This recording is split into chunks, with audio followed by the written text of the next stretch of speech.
Olá pessoal, mais um Fisiotalks hoje e a gente está dando continuidade, edição especial do Como App, aqui comigo Gleison Santos, enfermeiro, gente, de mão cheia. Eu sou fã desse cara, tive a felicidade de trabalhar com ele na UPA do Ibura e vou dizer a vocês, viu, o que eu aprendi com ele, o que esse cara deu de assistência em todos os plantões. Eu sou assim, fã de carteirinha.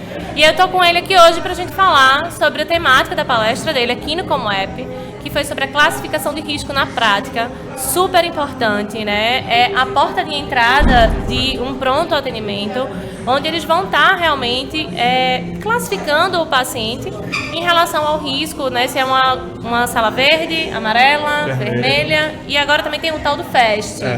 Isso é muita novidade aí. Mas o Gleicinho vai explicar muito melhor. Fala aí com a gente, por favor. Oi, pessoal. Mário, agradeço aqui o convite. Fiquei lisonjeado, literalmente, com esse convite.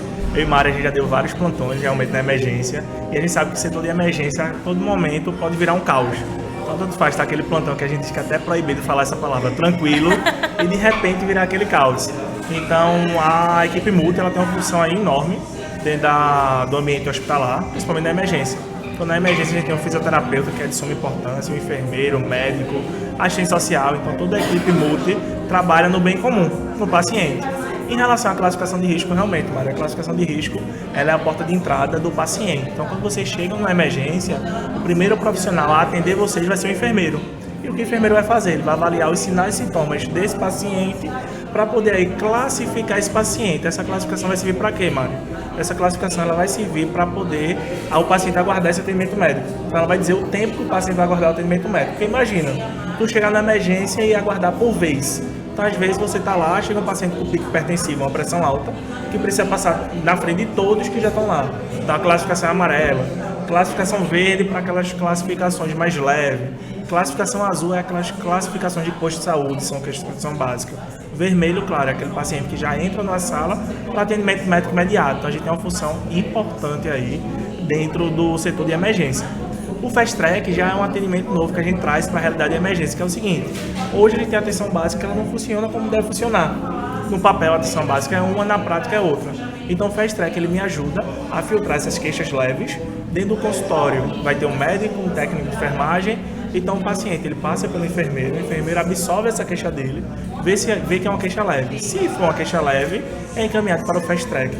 No Fast Track o médico atende, faz toda a sua conduta e dentro desse consultório mesmo o paciente é medicado e sai desse consultório já de alta para casa. Seja no próprio consultório ele já faz todo o atendimento e medicação, isso, né? É um atendimento único, vamos dizer assim, isso, né? E evita que o paciente demore na unidade e evita que o paciente fique circulando dentro da unidade aguardando esse atendimento médico. Então, se por acaso o paciente chegar no consultório médico, o médico vê, precisa de um raio-x, precisa de exame, o médico prescreve e caminha ele para a clínica médica, seria o atendimento mais minucioso. Mas aí eu consigo filtrar essas queixas que antes trazia essa insatisfação do cliente, porque passava muito tempo aguardando. Verdade. Por exemplo, na segunda-feira, já teve segunda-feira de um paciente de classificação verde aguardar 6 horas, devido ao fluxo grande que a gente tem na emergência e devido a outros serviços estarem com o plantão fechado, então sobrecarrega.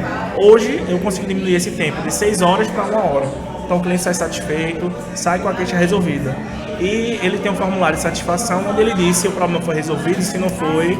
E através desse formulário de satisfação a gente consegue ir manobrando. É o que eu sempre digo, é o Fast Track 1.0. Já tem 1.1, 1.2 e a gente vai melhorando no decorrer do dia a dia. O enfermeiro, mais uma vez, tem um papel crucial aí na classificação de risco, que é identificar essas queixas para poder fazer a classificação. É isso aí. Além disso, o enfermeiro consegue também, na triagem em si, né, não só otimizar o atendimento ao paciente, como ao próprio profissional, porque a gente já tem uma noção, né, do perfil do paciente que a gente vai esperar ali para fazer aquele atendimento. Então, quando a gente está disposto, as equipes, na sala vermelha fica uma equipe de enfermeiros, médicos, a maioria das vezes o fisioterapeuta está ali por ser uma assistência, né, mais intensa, ou paciente que vem realmente mais grave. E aí na sala amarela também já tem uma outra equipe de enfermeiros, de médico, de técnicos. E quando a gente tem esse direcionamento, a gente consegue até ajustar o fluxo da própria unidade, né? Então, não só para o paciente, é muito importante ter essa organização de fluxo para a própria equipe conseguir fazer um atendimento, né, mais assertivo, né? Isso, correto, Maria. E aí, dentro da classificação de risco, como eu falei, a gente faz uma consulta de enfermagem. Ela vai além de uma triagem, além de um acolhimento. É uma consulta de enfermagem, onde a gente vai ver a queixa do paciente, sinais, sintomas, sinais vitais, para poder encaminhar esse paciente assertivo. É o que eu também sempre falo. A classificação de risco ela tem um peso enorme, porque você vai determinar o tempo de espera daquele paciente. Então vai ser ou demorado ou rápido. Então se você errar ali, vai ser entre a vida do paciente e a piora dele. E existe a reclassificação de risco. Muitas vezes o paciente chega para a gente como verde, devido à lotação das emergências, que é comum em todas as emergências, esse paciente pode virar um amarelo. E de amarelo pode virar vermelho. Então o enfermeiro ele também faz a reclassificação de risco. Por isso a classificação de risco é tão interessante, porque um olhar minucioso ao paciente pode mudar ali todo o cenário. Verdade. E vou dizer, viu, aqui nunca errou numa classificação, não. Quando vinha dele, a gente atendia de olho fechado que estava tudo certo.